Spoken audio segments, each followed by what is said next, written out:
Théorème des valeurs intermédiaires. Donc, petit 1, montrer que f de x est égal à k admet au moins une solution sur un intervalle i. Pour faire cette démonstration, on a 3 étapes.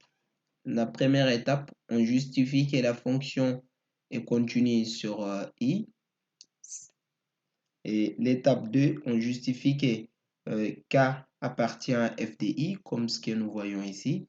C'est ce qui est la droite. Donc, on voit bien que f de x égale à k appartient en fait à la courbe CF sur l'intervalle i que nous considérons. Après, maintenant, d'après les théorèmes des valeurs intermédiaires, f de x égale à k admet des solutions sur cet intervalle i considéré. C'est ces solutions que nous voyons là, x1 et x2.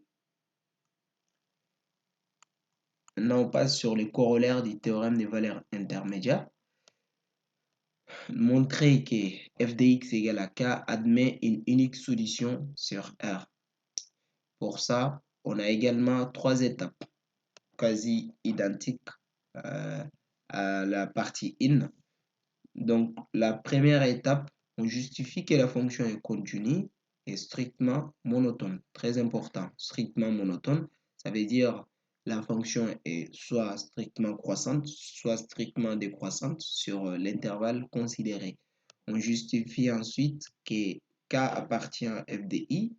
Et puis, l'étape 3, d'après les corollaires du théorème des valeurs intermédiaires, f de x égale à k admet une unique solution sur i. Voici la représentation graphique d'une fonction croissante sur un intervalle considéré. On a f de a et f de b.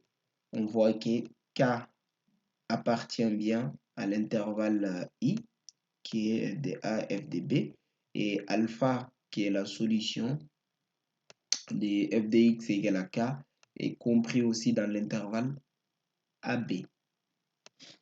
Et pour une fonction décroissante, ça va être la même règle, sauf que f de a sera supérieur à f de b, comme la fonction est décroissante.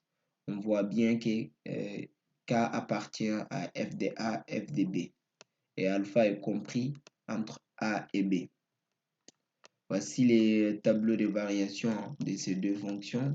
Pour une fonction continue, sa représentation sous forme tableau de variation est là.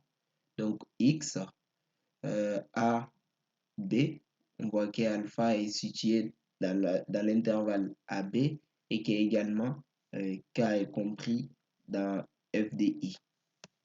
De même, lorsque la fonction est décroissante, on fait la même remarque sur les tableaux de variation. Maintenant, passons sur les exercices d'application de ces chapitres.